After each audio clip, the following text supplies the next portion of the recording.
That's just in case I forget my name, to remind myself. MR always brings me here and never allows me to talk about what I do. So there must be something really embarrassing about that. I think I came and talked about travel, and now he wants me to talk about the future. So they're avoiding basically just talk about anything other than what you do, right? So there's a lesson in there for me. So Ravi and MR came up and said, hey, talk about what's going to happen. And you know, the nice thing about that is who the hell knows, yeah? Right? So here's my attempt at who the hell knows. I just wanted to come up with some ideas, and here's some thoughts saying, okay, if I was to look 5 years out from now, here's a couple of dozen things that might be relevant to you, entrepreneurs, startups, and the entire business out here. And really interestingly, I finished I just wrote the deck, and while walking down, I thought of something interesting. So one of the things I've started doing myself, and this is really the off-the-wall bonus that you see out here, is increasingly when I go to a bookstore or go to a Chroma or whatever else it is, I pick up the book, and of course, if there isn't Wi-Fi access, like many of them make sure there is no Wi-Fi access there. So I take a picture of that book, saying I'll go back home and figure out, Amazon, Flipkart, where else should I buy it, right? So I wonder if there's role for actually an interesting app that basically is your camera, call it eCam or eCom or whatever else it is. You take a picture of it, it goes, looks on Amazon, Flipkart, Snapdeal, etc. at that point, and comes back and tells you, especially given that these 3-4 days are, the sales. At that point, there isn't really a there isn't something that searches across platforms. There isn't something, but something that essentially visually identifies what you're looking at and essentially tells me how much I can save by not buying it here. So I think brick and mortar retailers will hate us for it, but I think consumers might love you for it, right? So I wanted to start by talking about from the buyers, consumers, end users point of view, what are 3, 4, 5 interesting things that might happen in the next few years. And these are just some thoughts out here. So the first thing is really this idea that consumers in India, as opposed to consumers anywhere else in the US or even in China, are simply going to leapfrog. And here's what I mean. So if you look at what happened in the telecom revolution, I mean, the US went from like 0% to 100% penetration in landlines, and then 0 to 100% in 1G, and then 2G, and then 3G, and then 4G. And we went from 0 to 5% in landlines, and 0 to 80% in 2G. And 3G barely came in when 4G is already taking it over. And you expect, a huge amount of 4G adoption with Airtel and Reliance happening next year, if not later. So we're always going to leapfrog. What does this mean? So this basically means that if an investor or if somebody comes in and says, okay, in commerce, you're going to start with a small shop, then you're going to go to a department store, then a corner store, then we'll do a big box format, and then we'll probably go online. You'll probably be able to leapfrog and say, forget it. You might go from small store to online, or from your bedroom to online right away, and then come back and backfill stuff on the ground. So you're not going to follow the same process everybody else did. And if something out there says you must follow this process, it's okay to say no, because you know that we're going to leapfrog. In whatever it is, it's okay to understand that we're going to leapfrog, whatever we're doing. One interesting thing that I find is this flattening of e-commerce. So a few years ago, I used to start buying my stuff, from Amazon in the US or whatever in the UK, and then I used to use a set of companies to ship them into India. So there's Shop and Ship and various other things out there, and I also wrote about that. But increasingly, I'm finding rather than necessarily buying it from there and then having it shipped to India by a third-party company, you can actually buy it from the source if you go to AliExpress or whatever else it is, and increasingly large number of people. So in this flat e-commerce world that's going to happen, your big threat is not so much what Amazon does or what Flipkart does, but in 3 years from now, 4 years from now, what AliExpress is doing. Because to me, that's the sleeper. 4 or 5 out of the 10 women I meet buy from AliExpress. And that's really something. These are not people in the industry. So that's already telling me that the people are going and buying stuff from the source because they find it at 1/3, 1/4, 1/5 the cost of whatever you find out here in India. And interestingly, you can try this. They have a crazy shipping policy. You can buy something for $1, and it'll be shipped to India free of cost. Right? So that's pretty mind-blowing. And you'll find dx.com. There's a huge array of these Chinese product sites. And I think in the next 3, 4, 5 years, these will play a larger and larger role out there. 5 years from now, something like this is going to happen. So your Reliances and your Airtels will absolutely upgrade their networks. We're going to have So if you're going to have 5G, that essentially means that in the NASSCOM premises in Yashwantpur, you'll have 1G, because that's what happens typically when things get filtered down. I heard stories yesterday of somebody saying, I needed to take a pass to go to the 7th floor to get 1 bar of signal on my phone. So I think it's really nice that we do it here where there's no digital, no Wi-Fi, no reception. It keeps us true to our roots, right? But even if you talk about this, you will really see that it actually will change a huge amount of stuff. And we'll talk about this. And just the very prevalence, the idea that you can press a button, talk to somebody, and there's widespread coverage of high, video quality data pipes out there, will simply really change the way you do broadcasting, the way you do phone calls, the way you do meetings, the way you do interviews, the way you do, and each one of these is an opportunity for somebody to do a startup in. And that's what's really interesting to me. One thing which has been a pet peeve of mine for the longest time is people talk about India and China, and China has 600, 700 million internet users. We are at 300 million. We're going to get there. But I really, really doubt it. And a big reason for this is the fact that we're at about 330, 350 million users, give or take. And that's about the number of people who speak English in India, right? We all use a UI, UX of our phones. We use an operating system in English. And the problem is for it to get further, it'll grow at kind of the Hindu rate of growth, because 25, 30 million kids graduate every year, and they learn English and they know English and they're users of phones. But there's a large swath of 700, 800 million people who could use this, but cannot right now, because everything on the phone is simply in English, a language they don't know. And the problem with that really is the fact that the government of India, we all use a QWERTY keyboard because it somehow became a standard. But the government of India, in all its wisdom, has made 8 standard Devanagari keyboards, 7 standard Tamil keyboards, 5 standard Telugu keyboards, thereby ensuring there are no standards, right? So hence, none of us knows how to type in Hindi, how to type in Telugu, how to type in Tamil, while virtually everybody in China knows how to type, in the script out there. So if you don't have an input capability, how are you going to really use an operating system? Somebody has to figure out how to use voice as really the key factor, even in your OS on a mobile phone, for you to be able to use it. And that really has to be key. How can every command be voice driven? Almost think from a point of view that you're dealing with a blind person. How can I rewrite the entire OS, or how can I make everything work entirely on voice? And I think voice is the next big frontier that will really break and take this 350, 400 million number up to the 800 million number. You've got to get voice cracking to happening to make that happen. Now we'll talk a little bit about interesting ideas that I think entrepreneurs might come up with, or what they might be interested in. Given the fact that we're all huge battery users, we're going to have faster bandwidth. The biggest problem to solve is going to be battery life, mobile battery life. You already start seeing, look at my mobile phone, it's Gioni, it's like whatever, it's 5 mm thin, and look at my battery pack, there and back, And there's an old joke that I believe that the more you see people carrying briefcases, that's probably the battery pack for the mobile phone that they use, right? So it is a significant issue. Mobile phone life is not becoming longer, no matter what people say, because the more you simply surround us with a plethora of services, really we use the phone a lot more than ever before, and we burn up batteries. So there's got to be some big breakthrough out there in figuring out, how to extend battery lives, even if it might be the fact that somebody goes and sets up micro USB chargers at 5, 10 lakh points around India, right? Whatever it is, there's got to be a solution to this, and that solution is not there yet. I've gone, to too many meetings, too many phone calls, they're saying my phone's running out of battery, or people going to a coffee shop. The number one selling factor is we have a charger at every table, right? It's not so much the beer, even though it's pretty nice beer, right? So there's got to be a set of solutions to this, whether it's hardware, software, environment, work, there's got to be a larger solution to the battery life problem. Everybody talks drones. I think the interesting things is the ability to use drones for particular, interesting services in India that haven't seen yet. The first few services have taken off, drones for videography, drones to do kind of mass Kumbh Mela style reportage. I'm yet to see drones that can go across the line of control into Pakistan, which we take credit for, right? And there's a lot, I understand the government of it is willing to put a lot of money behind it. I'm yet to see drones that actually can come and tell you properly what the area of your house is, what the area of your land is, who's encroaching what land anywhere.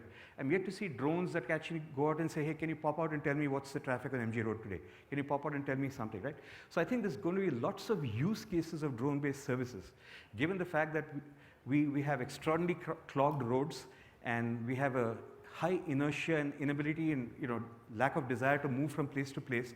I think there's stuff that we can make these guys do. As apart from the more obvious, go pick up my food and come. I think there's lots of interesting use cases out here. As in, pop over to the office and see if my boss is there, and then I'll think if I want to, go there and so on and so forth. There's got to be interesting use cases out here that I think startups should look at. 3D printing is again a very, very obvious call. But I think there's an interesting set of twists out here in the simple ability to have little service bureaus that actually have the ability to sit back and say, I have a 3D scanner, I have a 3D printer, what do you want me to make? And this is really what I believe the photocopying shops, Xerox shops, the Kinko's equivalents, or actually the ISPs or the local cyber cafes will probably need to get out and do.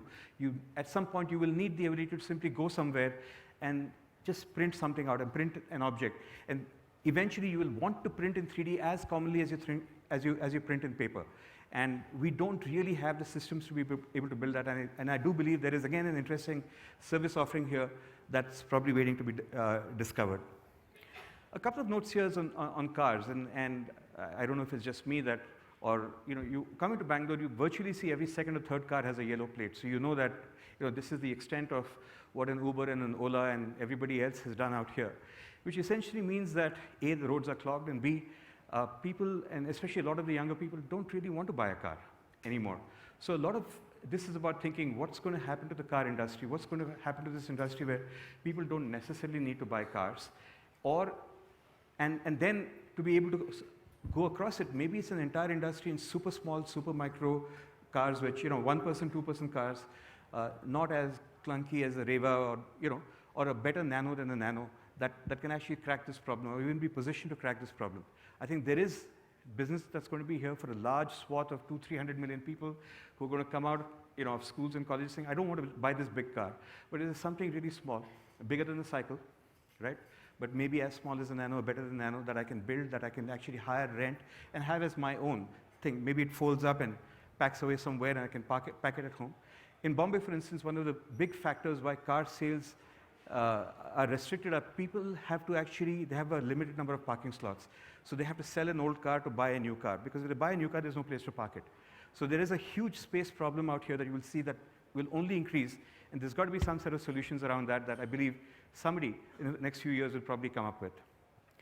And this was my take at hyperlocal. While everybody's talking about hyperlocal everything, given the time that we spend so much time in traffic, I think there's going to be an interesting use case of saying, okay, I'll meet you at the corner of MG Road and Sankey Road, and that's where I'm going to deliver this to you, right? Or if you're at Varli Naka in Bombay, or if you're on the Western Express Highway in Bombay, right? That's my delivery point, because you are going to spend 45 minutes to an hour in traffic doing nothing anyway, right? Might as well use that as delivery points, because it's probably far more useful, and it's far more reliable to find you stuck in traffic than to find you at home, right? So I think an interesting take on hyperlocal might be the ability to kind of bring in maps to say, I think I'll deliver this to you at the where you're stuck in traffic. There's a 9 o'clock traffic jam on MG Road, you know where it is. The 9:45 p.m. traffic jam on Linking Road, Bandra, you know where that is. So those can be interesting delivery points in terms of getting product to you. Another interesting thought was that for many years I've been a member of 23andMe, and an interesting thing is it kind of pointed out where my genetic origin was from or came from. And I kind of figured that India's got this really interesting mix of virtually every kind of culture out there. So we've got lots of Caucasian blood in us. Interestingly, my mother was surprised when I told her that her bloodline came from Central Caucasus, and she's a nice, good, Madurai Tamil Iyengar lady. And when I told her that her bloodline came from Central Caucasus, she went back and said, who did what, somewhere. But interestingly enough, I think what this kind of gives you is the ability to say, look, all of the world's genotypes and phenotypes can be tested out here. So is there really a business out here where you say, I don't know, I mean, this is probably the borderline of ethics, but I can test drugs here, I can test cosmetics here, I can test non-invasive, invasive procedures here in India across a large base of people and do it safely and this can represent pretty much the global market because we do have all of the world's DNA out here.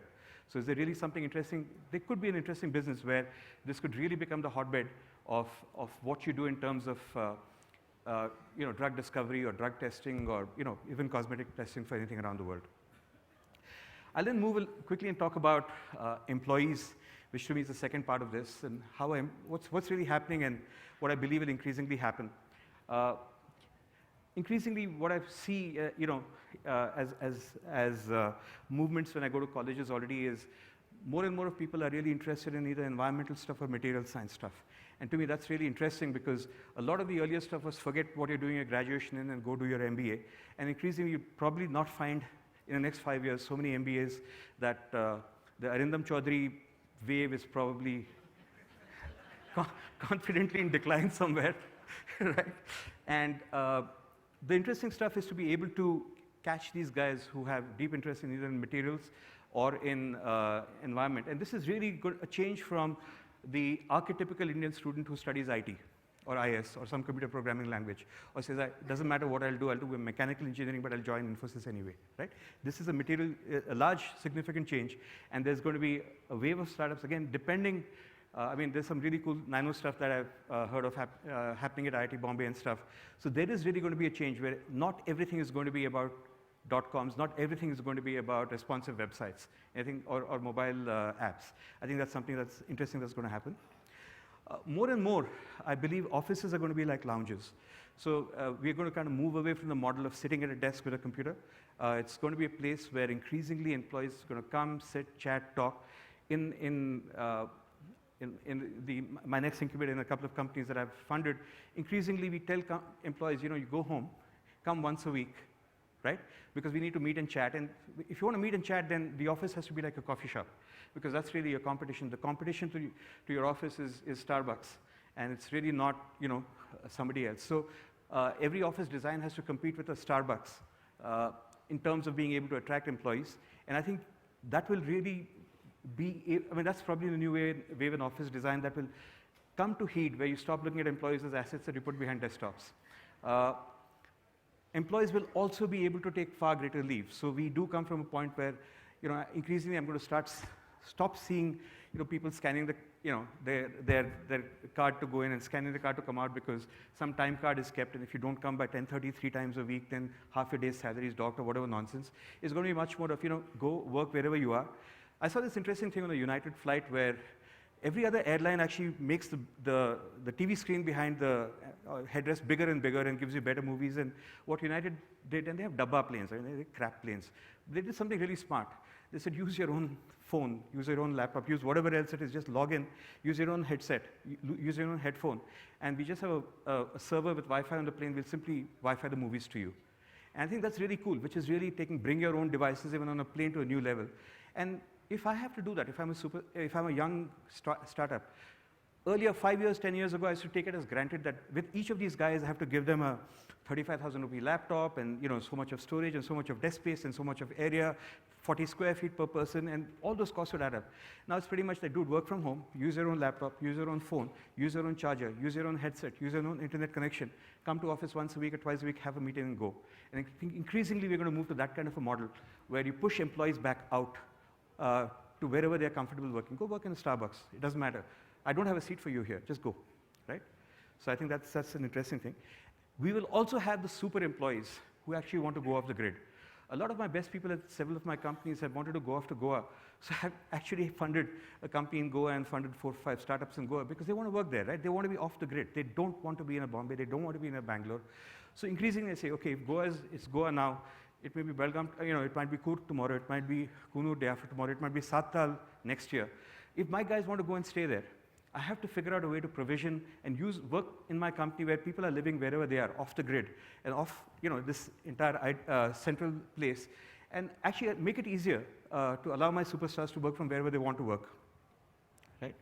I'll now come to the last part. We have a little bit of time left, and this is really kind of more of the investor point of view. What do I think is going to happen in the next few years? One that's really interesting news for entrepreneurs is, the big fight over Jack Dorsey getting back into Twitter was, damn, he's also running Square. How can you let a guy run 2 companies? They tried very hard. They paid, Stanton Chase or whoever, lots of money for them to come back and say, well, we use the same old guy, right? And it's okay, he can run 2 companies. So the entire idea, whether it's Musk running 3 companies or Dorsey running 2 companies or whatever else it is, right, is going to start taking root. So eventually, if you have to run 2 or 3 companies, investors will not be able to say no. Right now, pretty much, every term sheet says you will not do anything else, and increasingly have the ability to say, I'm doing this, I'm doing that, I'm doing that, and that's cool, right? I have multiple, companies that I run, maybe multiple personalities that I run them with or whatever, but increasingly, and good news for entrepreneurs, and maybe this is a wake-up call for investors, we're not going to be able to demand that you do nothing else but what we say, right? The other thing that I see more and more is that I see a new breed of entrepreneurs come up saying, I don't want to sell my company. I want to own it for the longest time. In fact, one of the big tragedies of our current investment system is that all early-stage funds are 10-year funds. That means you have 8 years plus 2.